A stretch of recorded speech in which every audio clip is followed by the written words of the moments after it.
రాజధాని అమరావతి రైతుల కుటుంబాలకు ఆధ్యాత్మికవేత్త కొండవీటి కిరణ్మయి పాదపూజ చేశారు.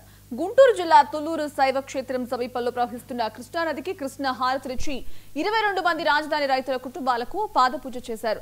రాజధాని ఉద్యమ కాలంలో రైతులకు సంఘీభావం తెలిపిన ఆమె వారి సేవలకు కృతజ్ఞతలు తెలిపారు.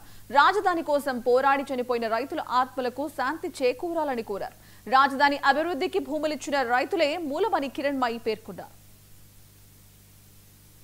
కార్తీక పౌర్ణమిని పురస్కరించుకుని విష్ణుహారతిని ప్రతి సంవత్సరం సముద్రానికి ఇవ్వటం అనే ఒక ఆనవాయితీ, అలాగే కార్తీక పౌర్ణమికి అడవి తల్లికి హారతి చేసేటువంటి ఒక ఆనవాయితీ. ఈ రెండు కార్యక్రమాల్లోనూ ఒక సామాజిక దృక్పథంతో పాటుగా ఆధ్యాత్మ కోణం చాలా చక్కగా మనందరికీ తెలియజేస్తుంది. అందున ఈ శివక్షేత్రంలో మనం ఈ సంవత్సరం కార్తీక మాసాన్ని పురస్కరించుకుని చేసేటువంటి కార్తీక పౌర్ణమి హారతిని ఇక్కడ రైతులు ఎవరైతే ఈ రాజధానిని చూడకుండా వెళ్ళిపోయారో వాళ్ళందరికీ కూడా మనస్ఫూర్తిగా క్షమాపణలు తెలియజేసుకుంటూ, అట్లాగే వాళ్ళ ఆత్మలకు కూడా శాంతి కలగాలని, అంతేకాకుండా ఇప్పుడు రైతులు ఎవరైతే ఒక ఎకరం పొలం ఇచ్చి ఈ రాజధాని యొక్క అభివృద్ధిని చూడాలని ఆకాంక్షించిన వాళ్ళు ఎవరైతే ఉన్నారో మనందరి రూట్స్ ఆ వ్యవసాయమే. బ్రహ్మ పదార్థాన్ని పండిస్తున్నటువంటి ఆ వ్యవసాయదారుడికి మనం ఎన్ని రకాలైనటువంటి ప్రభుత్వ బెనిఫిట్స్ ఇచ్చినా కూడా తక్కువేనని చెప్పాలి.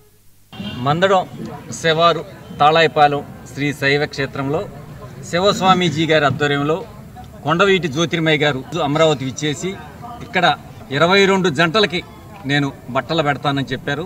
మరి అట్లాగే ఈరోజు శైవ క్షేత్రంలో మరి బట్టలు పెట్టే కార్యక్రమం జరుగుతుంది, విష్ణుహారతి కార్యక్రమం.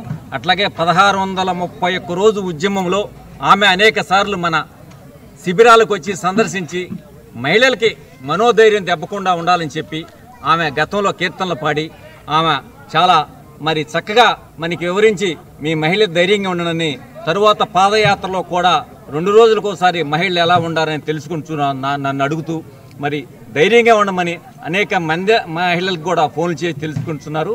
మరి ఈరోజు విష్ణు హారతి ఈరోజు ఇక్కడ ఇవ్వటం మరి మహిళలకి అయితేనేమి పురుషులకి అయితేనేమి చేనేత వస్త్రాలు పెట్టడం చాలా సంతోషం.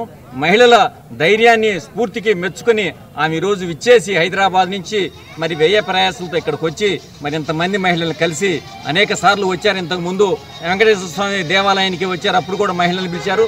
ఇప్పుడు కూడా మహిళలతో కనెక్ట్ అయ్యి ఆమె ఈరోజు ఈ కార్యక్రమం చేయటం ఎంతో సంతోషదాయకం.